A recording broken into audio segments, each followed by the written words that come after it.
what I got here is a... Wait.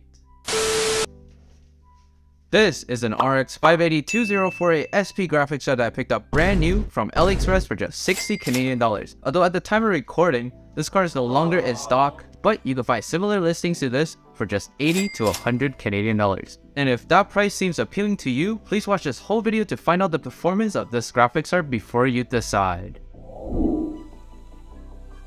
What is going on, everybody? Welcome back to the most underrated tech channel. Like I said in the intro, this is an RX 580 2048 SP 8GB graphics card that I picked up for just 60 Canadian dollars. And from my own research, these aren't actually brand new graphics cards at all. Instead, these are most likely graphics cards that are made from a couple of different mined-on graphics cards that has different defects, which is pretty good because that means e-waste are reduced by a lot, but it means that the longevity of these cards are unknown. On top of that, the 2048 SP means that it's most likely an RX 470 or a 570 flash with a more powerful BIOS. Regardless, from the sound of it, it's still a pretty good deal considering it's just 60 Canadian dollars. With that out of the way, I gotta tell you some of the cons of my specific model. Number one is the fan profiles they programmed in, which is pretty shit because the fans will get super loud up to around 80 decibels when it's in game. And when it's not doing anything, it idles around 60% fan speed. And if that's a deal breaker to you, don't you worry, because I know for a fact that this is just this model's problem, because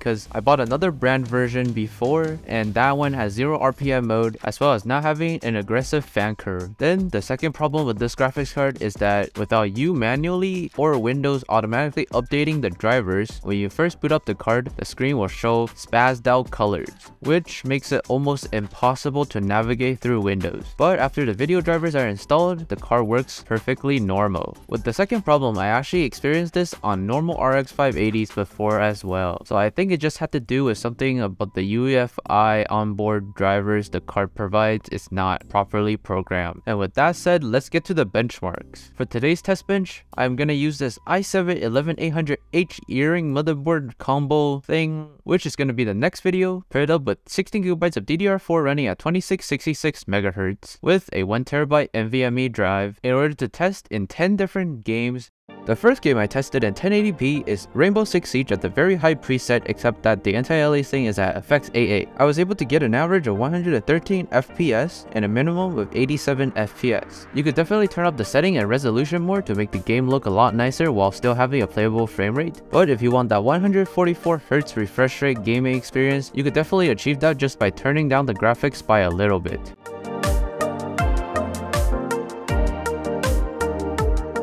Next up, I benchmarked Warhammer Vermintide 2 in DirectX 12 at 1080p with the high preset. I was able to get an average of 63 FPS. And even though 60 FPS is pretty playable, this is a multiplayer game, so if you're gonna buy a card like this, it's definitely better to turn the settings down to medium or low in order to get a better experience in getting the highest score on your team.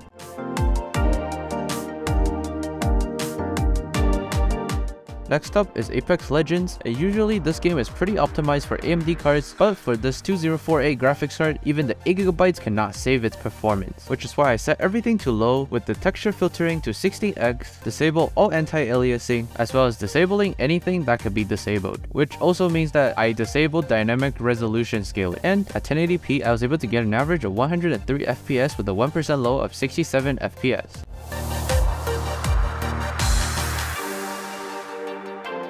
After that, I played a game of Valorant, and at the max settings, I got an average of 160 FPS with a 1% low of 82 FPS. It's a competitive esports title, so it doesn't use that much graphical power. However, you will see a couple of more frames if you drop the settings.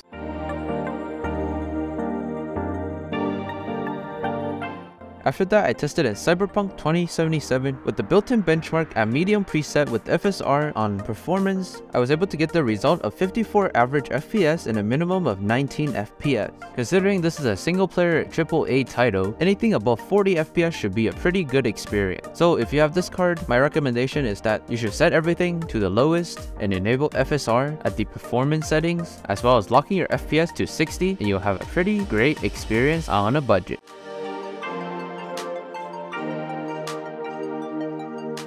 After that, I tested in Hogwarts Legacy, and with the low preset with FSR2 enabled at performance settings, this RX 580 was able to achieve an average of 75 FPS with a 1% low of 36 FPS. On the surface, it looks like it's pretty decent performance, but I did find one graphical bug which only really seemed to appear in one spot in the game with FSR enabled or disabled. Then again, it could just come down to bad driver optimization for this graphics card.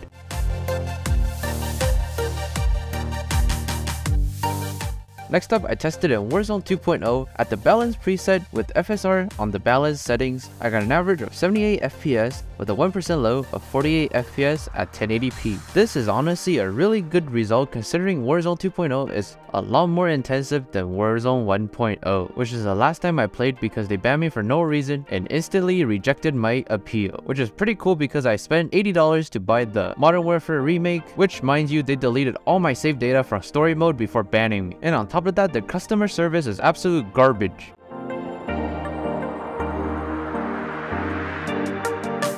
Next up is the second to last game, Overwatch 2, and at the high preset with FSR disabled, I got an average of 123 FPS and a 1% low of 80 FPS. Personally, I think this is enough FPS for the game, but for those of you pro players out there, you could definitely just turn down the settings to low to get more FPS.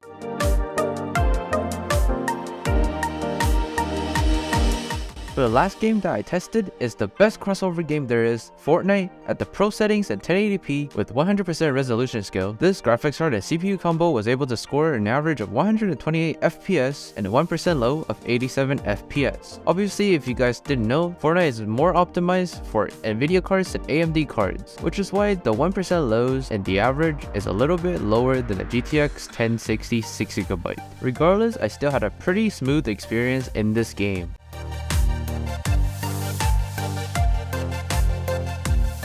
Now I know I said that I tested in 10 games in the intro, but what I really meant was that I tested in 9 different games and 3D Mark Firestrike. And in the benchmark, I was able to get a graphics score of 11,306, a physics score of 19,550, a combined score of 3,739, and an overall score of 9,925.